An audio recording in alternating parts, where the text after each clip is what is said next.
Paraan upang lubusang umiyak ang isang lalaki sa paghahabol sa iyo. Yes, mga kamamay, sabihin natin na kahiwalay kayo. Sabihin natin na gusto mo pa yung isang lalaki pero lumalayo na siya sa iyo eh. So ngayon sa video na to, pag-usapan natin kung ano nga ba yung mga paraan, mga epektibong tips na kailangan nyong sundin, na kailangan nyong gawin pagdating sa inyong relasyon upang siya naman mismo ngayon ang umiyak sa sobrang paghahabol sa inyo. Siya na yung hahagulhol sa paghahabol at ipapakitang sobrang mahal nila kayo. So mga kamamay, exciting tong topic na to. Huwag niyo naman po sana kalimutan bago natin simulan na mag-subscribe, mag-like at mag-comment na rin sa ibaba ng video na to kung sakaling nagugustuhan nyo yung mga advices, yung mga video na ini-upload at ginagawa ko dito sa ating munting channel. Kung nagawa nyo na po yan, maraming salamat mga kamamay at simulan na po natin ang napakagandang topic na to ngayong umaga. So ano nga ba yung mga bagay na maaari nyo pong gawin, i-apply pagdating sa isang lalaki o sa inyong relasyon upang siya naman mismo ngayon ang umiyak sa paghahabol sa inyo? So number 1, bigla mong ipakita na ibang-iba ka na kesa sa dati. Yes, mga kamamay, wala pong ibang tatalo dito. Para sa ganun, habulin ka o umiyak pa ang isang lalaki sa paghahabol sa iyo. Yung tipong biglang magbabago ka ng trato pagdating sa kanya. Yung tipong pagtatakahin mo na lang siya, bakit bigla na lang nagbago yung babae na to? Bakit bigla na lang hindi na siya yung babaeng okay nakilala ko noon na tipong pag iniwanan ko siya yung naghahabol. Pero bakit ngayon parang ibang-iba na siya? Nagbago na yung trato niya. Hindi na siya yung babaeng iyakin. Hindi na siya yung babaeng, okay, ako pa yung kinukulit, ako pa yung palaging hinahabol kapag nagbago ako ng trato sa kanya. Sa ganyang paraan mga kamamay, ikaw yung bigla na lang nagbago, ikaw na lang yung biglang nag-iba. Walang choice ang isang lalaki upang isipin ka. No choice ang isang lalaki upang gumawa ng hakbang. Kasi possible, bigla kang mawala sa kanya eh. Alam ng isang lalaki na siya yung toxic at ginagawa lang niya ang paglayo, ang pag-iwas.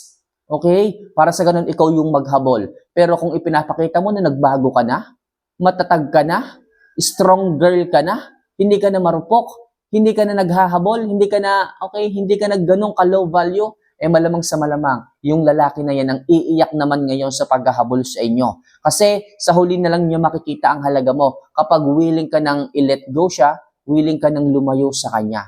Kaya mga kamamay, makakatulong kung gusto nyo na lubos na mag-ihabol at umiyak sa paghabol ng isang lalaki kung ipapakita mo na ibang-iba ka na kesa sa dati. Alright? So next, ipakita mo na wala ka na ring pakialam kung magalit o mainis man siya sa iyo. Yes, mga kamamay, sabihin natin na palagi na lamang ang away, palagi na lamang ang pagtatalo ninyong dalawa sa hindi mo malamang dahilan. Nagagalit na lang yung lalaki sa inyo kahit wala ka namang ginagawang mali. Okay? O kaya naman ginagawa na lang yung dahilan yung mga maliliit na bagay para kumuha o gumawa ng buta sa inyong relasyon. Para ano? Para magkagalit kayo, para lagi kayong hindi nagkaka-chat, para lagi siyang umiiwas para magawa niya ang kanyang kalokohan. Kapag ganyan mga kamamay, ipakita nyo na wala na kayong pakialam. Kung magalit man siya o mainis, bahala na siya. Sa ganyang paraan mga kamamay, mag-iisip ang isang lalaki na tipong bakit kaya itong babae na to, hindi na to naglalatag ng kanyang katwiran sa akin. Dati naman sumasagot to sa akin kapag nagpuputak ako dito, pero bakit ngayon yung babae na to parang pasok-labas na lang sa kanyang tenga yung mga sinasabi ko. Pag inisip ng isang lalaki yung ganyan, malapit sa malapit. Okay, kapag naulit na nang naulit yung ginagawa niyong ganyan, yung tipong wala na kang pakialam, magalit man siya o bababa ang pride niyan. Kasi wala na talagang dahilan eh. Wala nang dahilan kung bakit pa siya magbubunga nga sa inyo, kung bakit pa siya magagalit palagi sa inyo, kasi hindi na nga kayo willing. Hindi na kayo willing makinig sa kanya. Hindi na kayo interesado pa na pakinggan yung kanyang mga sinasabi. At sa ganyang paraan mga kamamay, kapag hindi na kayo interesado, wala na kayong pakialam, nandoon mga kamamay ang apak sa kanyang pagkalalaki. Ibig sabihin nito, hindi na ikaw yung naghahabol sa kanya kasi wala ka ng pakialam eh. At pag hindi ka na naghabol sa kanya mga kamamay, doon magbabago ang tingin ng isang lalaki sa inyo.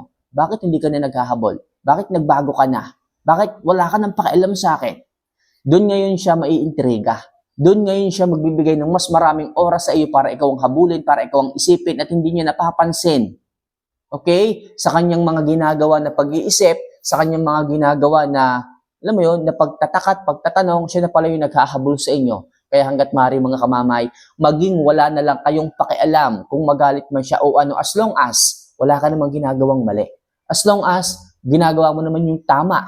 Okay? Siya na lang yung nagbibigay ng stress sa kanyang sarili. Siya na lang yung nagbibigay ng, alam mo yun, ng problema sa inyong relasyon. Basta ipakita mo na wala ka ng pakialam sa kanya, magalit man siya o hindi, o magalit man siya, mainis. Okay? Basta alam mo na wala kang ginagawang mali, ituloy mo lang yan. Right? Sa ganyang paraan, bababa ang ego ng lalaki at makikita mo, siya na yung umiiyak sa paghahabol sa inyo. Right? So next, ipakita mo sa kanya yung pagkawala ng pakialam mo. Yes, mga kamama, ito yung sinasabi ko sa inyo.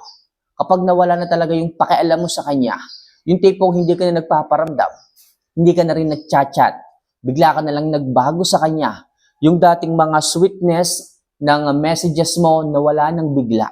Yung tipong saka ka na lang nagre-reply kapag ka tinatanong ka. Pero kung hindi siya magpaparamdam, hindi ka na rin nagpaparamdam, napakalaki ng impact na ito pagdating sa isang lalaki. Yung nawalan ka na talaga ng totaling pakialam sa kanya, kung saan ka pumunta, bahala ka. Kung anong gawin mo, bahala ka. Kung umuwi ka sa bahay, bahala ka. Gawin mo ang gusto mo, maglaba ka dyan o kung ano man, bahala ka na sa buhay mo kasi total, toxic ka na rin naman sa akin eh. Wala ka na rin pakialam eh. May gawin akong maganda o hindi, galit ka. Diba? Kapag kaganyan, alisin mo na yung paki sa kanya. At sa ganyang paraan mga kamamay, pag wala ka ng pakialam sa isang lalaki, dyan niya mafe-feel ang kawalan mo. Dyan niya mafe-feel na ang hirap pala ng buhay kapag wala ka. Maganda nga dyan mga kamamay, pag nawalan ka ng paki, mag-no-contact rule ka na rin sa kanya eh. Para sa ganon, talagang maisip niya na pwede ka palang mawala, na pwede ka palang umalis, na pwede ka palang lumayo kapag hindi siya nagbago o kapag ipinagpatuloy niya yung kanyang ugaling ganyan. Sa isang banda mga kamamay, dyan talaga siya maghahabol sa inyo ng tuluyan. Kapag nakikita ng isang lalaki na hindi mo na siya pinapansin, kapag nakita ng isang lalaki na wala ka ng pakialam sa kanya, yung tipong pinapabayaan mo na siya, hindi ka na rin nagagalit sa kanya, hindi ka na rin nagbibigay ng concern sa kanya, dyan makikita ng isang lalaki at dyan siya luluha ng paghahabol sa iyo. Diyan siya hahagulhol ng paghingi ng sorry sa iyo para lamang manumbalik ka sa kanya. Trust me mga kamamay, kapag biglang nawala ang pakialam mo sa kanya, diyan niya ngayon maiisip ang lahat-lahat. Diyan siya makakapagtanto na dapat pala. Hindi niya na, inuna ang kanyang ego pagdating sa inyo. Kaya mga kamamay, mas maganda kung alisin ninyo bigla ang paki sa kanya at sa ganyang paraan, diyan niyo makikita ang kanyang muling paghahabol sa inyo. Alright? So next, pagtakahin at pag-isipin siya kung bakit hindi ka na ganun kabaliw sa paghahabol. Yes mga kamamay, kung dati talaga siya pa yung tawag ng tawag sa inyo o ikaw yung tawag ng tawag sa inyo, kung dati talaga ikaw yung habol ng habol sa inyo, pero bakit ngayon hindi mo na yan ginagawa? Mas busy ka na ngayon sa sarili mong buhay, mas busy ka na ngayon sa sarili mong negosyo.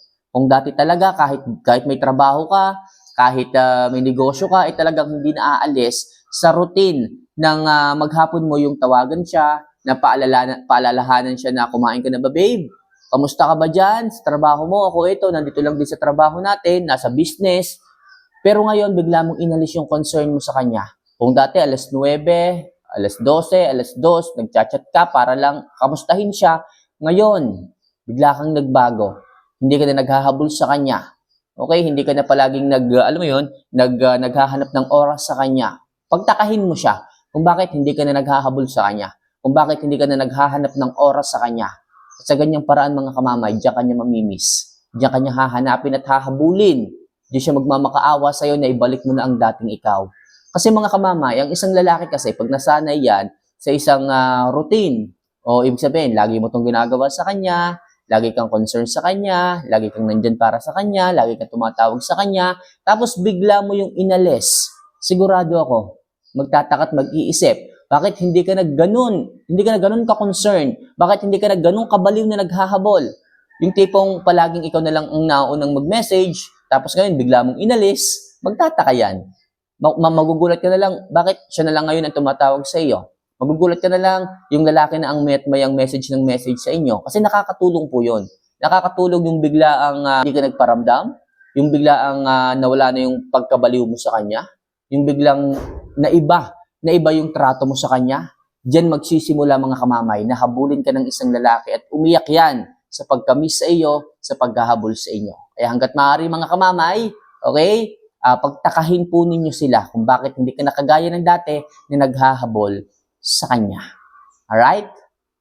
So next and last, mas mahalin at i-improve pa ang iyong sarili.